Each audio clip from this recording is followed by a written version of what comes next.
Assalamualaikum warahmatullahi wabarakatuh. Ketemu lagi dengan channel MGMP IPA.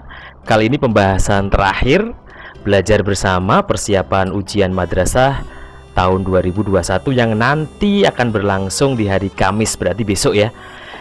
Nomor 31 pilihan ganda, kita masuk ke kelas 8 yaitu jaringan tumbuhan. Kisi-kisinya disajikan gambar struktur daun, berarti nanti ada gambar struktur daun dan kamu nanti bisa menyebutkan bagiannya. Berarti hanya cuma menyebutkan saja atau menunjukkan itu bagian apa toh. Nah, seperti itu. Langsung saja kita lihat secara garis besar penampang melintang daun seperti ini. Ini bagian atas, ini bagian bawah. Nah, yang sering keluar itu adalah ini ya. Saya kasih tanda ini sel-sel palisade atau mesofil, ada juga jaringan spon juga sering keluar, dan ini stomata juga keluar. Terus kita bahas dulu penjelasannya, ciri-cirinya bagaimana supaya enak nanti. Jaringan palisade itu disebut juga jaringan tiang. Kenapa disebut jaringan tiang? Karena bentuknya kayak tiang. Seperti itu. Kemudian jaringan spon itu disebut juga jaringan bunga karang. Kenapa disebut jaringan bunga karang? Karena jaringan spon itu ada celah-celah udaranya kayak karang, seperti itu. Jadi yang sering keluar itu jaringan tiang atau palisade yang bagian sini, kemudian jaringan bunga karang, dan yang terakhir adalah stomata. Di stomata juga ada sel penutup atau disebut guard cell. Paham ya? Bisa di screenshot ini. Yang keluar adalah jaringan tiang, palisade, jaringan spon atau bunga karang, dan stomata. Sudah saya kasih tanda, bisa di screenshot. Lanjut kita bahas selanjutnya yaitu pilihan ganda nomor 32. Yaitu di sini yang keluar besok kelas 8 sistem gerak manusia. Kisi-kisinya siswa dapat menjelaskan mekanisme otot. Kata kuncinya sinergis dan antagonis. Ini paling dasar, ini gerak otot itu ada dua yang paling sering keluar, yaitu sinergis dan antagonis. Bagaimana penjelasannya? Kita simak. Jadi besok yang keluar tuh bisa jadi gambar atau penjelasan. Misalkan tangan menekuk, itu termasuk gerakan otot. Atau tangan meluruskan, kaki menendang, termasuk gerakan apa? Saya jelaskan dulu. Jadi gerak itu pada otot yang sering keluar tuh ada dua. Yang pertama antagonis, yaitu gerakan akibat gerakan otot, dua otot yang berlawanan. Antagonis itu berlawanan. Contoh ini ya, ada bicep sama tricep. Kenapa berlawanan? Yang satu kontraksi atau memendek, yang tricep relaksasi atau memanjang. Jadi kerjanya bertolak belakang atau berlawanan. Makanya gerakan menekuk seperti ini disebut gerakan antagonis. Juga ada seperti ini ya, kepala menunduk, kemudian tangan seperti ini, kaki seperti ini. Ini termasuk gerakan dari gerakan antagonis. Kemudian yang selanjutnya yaitu gerakan sinergis. Gerakan sinergis itu kebalikan dari antagonis. Kalau sinergis tadi berlawanan, kalau antagonis tadi berlawanan, kalau sinergis tidak berlawanan atau sinergi. Yang satu kontraksi, yang satunya juga kontraksi, yang satu relaksasi, yang satu juga relaksasi. Contohnya adalah seperti ini ya, otot bicep dengan otot tulang lengan bawah. Bicepnya kontraksi, yang lengan bawah juga kontraksi. Sama, tidak berlawanan. Ada juga seperti ini, rotasi, kemudian ini ya, memutar seperti ini seperti contoh pada gambar ini ya, dan seterusnya. Semoga bisa dipahami. Lanjut, kita masuk ke bab yang pilihan ganda nomor 33. Kita masuk ke sistem peredaran darah kelas 8. Langsung saja disajikan bagan ini bisa berupa gambar ini. Peredaran darah, siswa dapat menganalisis proses peredaran darah yang banyak mengandung oksigen. Bagaimana penjelasannya? Langsung saja kita bahas. Ini saya buat gambar yang mudah ini ya. Gambar yang berwarna merah Artinya apa? Oksigen banyak. Gambar yang warnanya biru berarti oksigen sangat rendah atau kadar CO2 sangat tinggi. Jadi simple.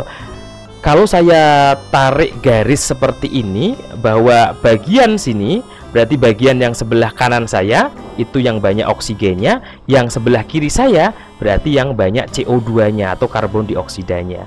Terus ada pertanyaan, bagian mana yang paling banyak di antara ini? Karena ada vena pulmonaris, ada atrium kiri, ada ventrikel kiri. Bagian mana? Bagian ini yang paling banyak, yaitu vena pulmonari, yaitu vena yang langsung terhubung dari paru-paru. Bagian sinilah nanti kalau kamu ditanya bagian pembuluh yang banyak mengandung oksigen. Ini ya, nah, sudah ada gambarnya di sini, yaitu vena pulmonalis yang mengalirkan darah yang kaya oksigen dari paru-paru. Semoga bisa dipahami. Lanjut.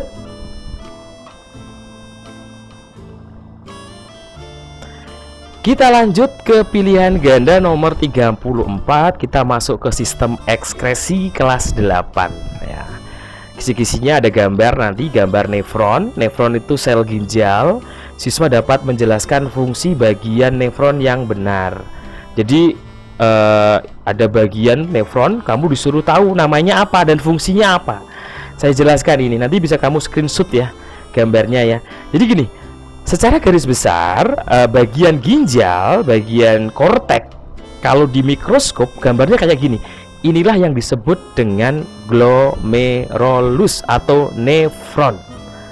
Jadi bagian yang paling sering keluar, saya tandai saja ya, ini ya, glomerulus yang sering keluar. Tubulus contortus distal sering keluar, juga ada tubulus contortus proximal. Nanti ya ini ya, proximal ya di sini. Nah, jadi ini saya tunjuk glomerulus, tubulus distal sama tubulus proximal yang di sini. Ini saya ubah saja yang di sini ya. Ini ya yang sering keluar. Tubulus contortus proximal. Jadi seperti itu. Jadi bagian ini dan ini yang sering keluar. Nah, terus bagaimana?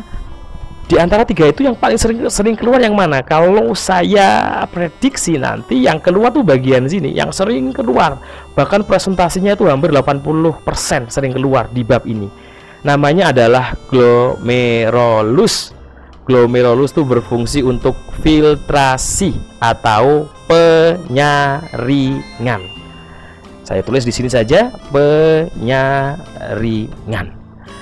Penyaringan apa? Penyaringan darah. Nah, jadi seperti itu ya. Bisa kamu screenshot yang sering keluar yaitu glomerulus untuk filtrasi atau penyaringan darah. Lanjut.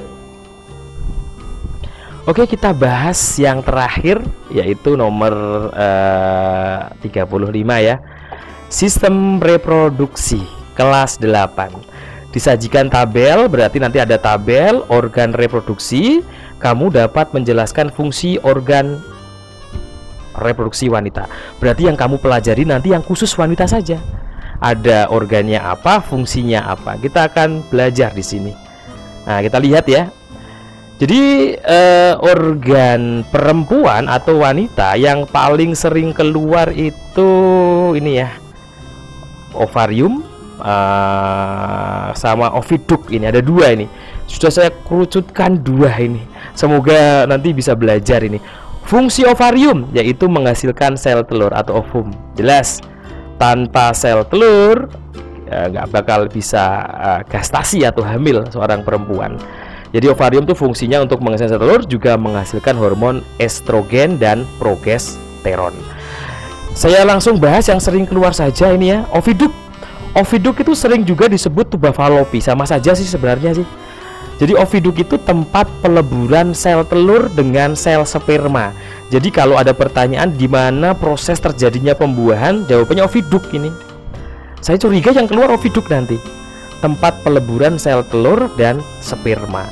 Disitulah terjadinya pertemuan antara sel telur dari wanita dan sperma pada wanita.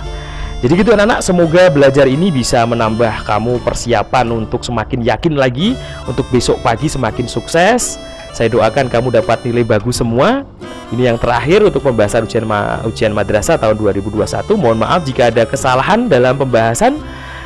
Saya akhiri. Wassalamualaikum warahmatullahi wabarakatuh.